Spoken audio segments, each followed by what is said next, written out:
What's up, everyone? We got another NFL offseason recap video. Today, we're going to be looking at the Tennessee Titans, how their season went last year, what they've done so far in free agency, and what they should be looking for in the draft. Last year, the Titans were undoubtedly one of the biggest success stories in the NFL. Despite only going 9-7 in the regular season and 3-3 in their division, the Titans were able to ride on Derrick Henry's back and make it to the AFC Championship game, beating both the New England Patriots and the Baltimore Ravens, both of which were favored to make the AFC Championship. They had to overcome replacing their starting quarterback, Marcus Mariota, with Ryan Tannehill because of Mariota's poor play and inability to score points and move the ball down the field. Now, once again, Derrick Henry had an outstanding year, just putting the team on his back overall, being the NFL's leading rusher this past season, as well as having two dominant performances in the playoffs in which pretty much no defense was able to stop him or tackle him. They finished with the sixth best offensive DVOA. Ryan Tannehill stepped in for Mariota admirably, and he almost looked like the MVP at one point. He was just throwing dimes all over the place. Rookie receiver A.J. Brown had a phenomenal rookie year. He was like top 3 in Offensive Rookie of the Year voting. And overall, just a great season from their offense. Their offensive line, once Taylor Lewan got back, was incredible. Him, Roger Saffold, Jack Conklin, all three of those guys led that offensive line, which led Henry to run for over 1,500 yards in the regular season and over 400 yards in the playoffs. The defense, on the other hand, was pretty much average, finishing 16th in defensive DVOA. They had a couple of guys that really shined here and there. Kevin Byard, for example, Pro Bowl safety. Cameron Wake, Jarrell Casey, both those guys still in the latter part of their career had great years. Harold Landry led the team in sacks. Adoree Jackson, Logan Ryan had a great contract year. So overall, the defense was solid. It kept their offense in games and allowed their offense to just keep running the ball when they were up. The secondary was just a little bit leaky. The run defense could have been a little bit better in the playoffs, but overall, a solid season from the Titans defense. Now, before free agency started, the Titans were one of the teams where no one really knew what they were going to do. They had both Ryan Tannehill and Derrick Henry and Marcus Mariota ending their contracts, so they were all going to become free agents. The Titans didn't have enough money to re-sign a bunch of their solid veteran players like Jack Conklin and Logan Ryan. So we really didn't know what to expect from the Titans entering free agency. That being said, before free agency started, they released a lot of players to try and free up space to keep Tannehill and Derrick Henry. They released Cameron Wake, who is 37 years old, so I understand that move. Released Dion Lewis, who they signed to a contract 2 years ago. He didn't really pan out the way they wanted him to. Didn't really turn into a true third down back like James White in New England. So they released him as well. They released Delanie Walker, who's been pretty much injured the past 3 years, the whole season. And they released kicker Ryan Suckup, who was on the IR for most of the year after getting injured. So with all the money being saved by the Titans, they decided to sign Ryan Tannehill to a 4-year, $118 million contract. Now, if you looked at Tannehill in the second half of the season, he played incredible. He was almost one of the best quarterbacks, if not the best quarterback in the league during that stretch. But you have to look at it from a different perspective, right? This is his 1 year of really performing at an elite or maybe just a great NFL quarterback. Is he worth a 4-year, $118 million? Maybe. It could be the system that he played in, and obviously the offensive coordinator staying. And that's one of the things Marcus Mariota never had. He never had an offensive coordinator for 2 years in a row. He was always learning a new system. He never fit in any of the systems. So, right move for the Titans, keeping Tannehill and not Mariota.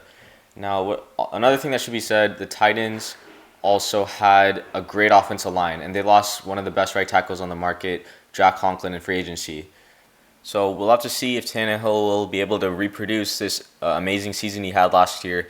Now, the contract is structured in a way that if the Titans feel like they're going to be their starting quarterback for the next 4 years, after the first 2 years in his contract, they can opt out, which means he'll be a free agent on the market. So he has 2 years to prove that he's going to be the starting quarterback in Tennessee.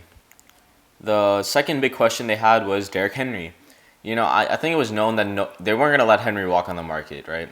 When you carry that team for pretty much the entire second half of the season, for pretty much the 2 playoff games, when you run the ball over like 50 times in 2 playoff games and you're not going to re-sign that back, your GM's going to be fired, right? This is the guy that put his team on his back and said, "I'll take us to the promised land."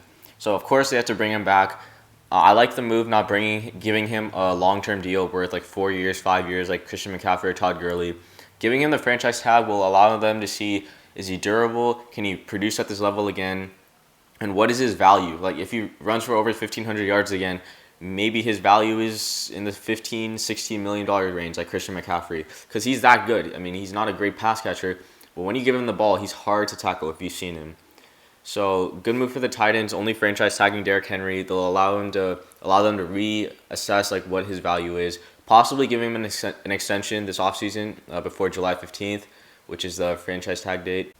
So some other moves they made, re-signing Michael Pruitt to a 1-year, $2.5 million contract. Backup tight end, just keeping him on the roster. Kamale Correa, backup linebacker, 1-year, $2 million contract. Stepped in well in the playoffs when their starting linebacker got hurt, and he did all right in replacement. The Titans also re-signed Chris Milton to a 1-year deal. Now, one of the hottest names on the market, Vic Beasley, 3 years removed from having a 16.5 sack season. He needed a change of scenery, and I think the Titans are a great place for him to do that. Put him outside Harold Landry, see if they can recreate that 2016 for him. So they only gave him a 1-year deal. Also, great deal for the Titans. Give him 1 year. If he doesn't produce, just let him walk in free agency next year.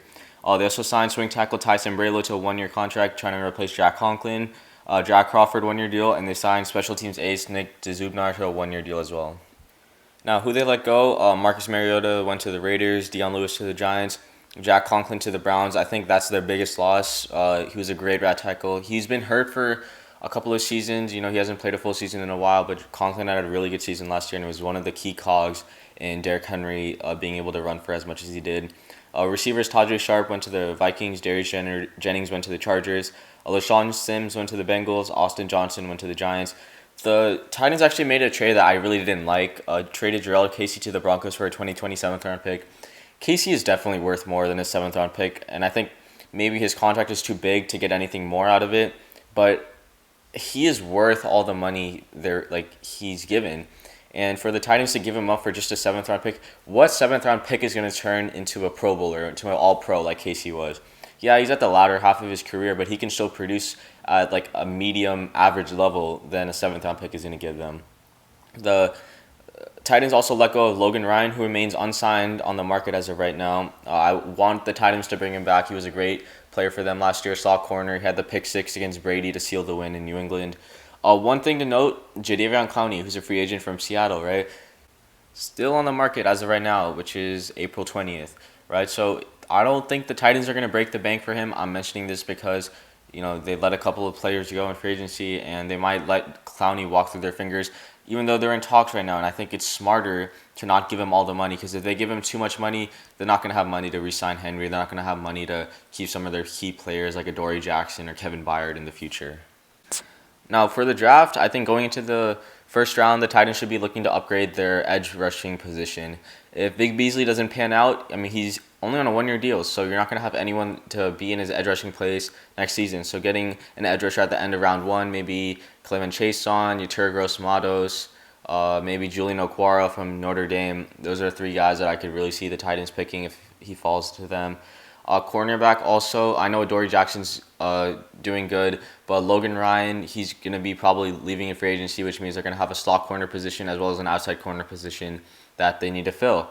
So some guys, maybe like Cameron Dantzler, maybe like Jalen Johnson, AJ Terrell, maybe Trayvon Diggs if he falls. Those would be 4 good options if the Titans look to choose a cornerback at the end of round 1.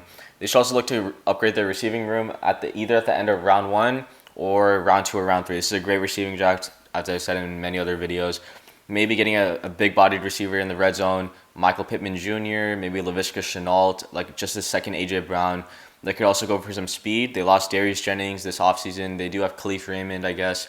But you can get someone like Jalen Reagor, Denzel Mims. Mims, I would really like to see on that team. 6'2", runs a 4.38 40. He'd be a great fit in that Titans offense. And getting another tight end to upgrade their tight end room, which only consists of Jonnu Smith and Michael Pruitt at this time, would be a need for the Titans as well. They do have Anthony Firkser, but he's pretty much a backup tight end, special teams guy. Well, that is all for this NFL offseason recap video on the Tennessee Titans. Don't forget to comment what do you think the Titans record will be in 2020 and who you think they should take in the draft, and subscribe.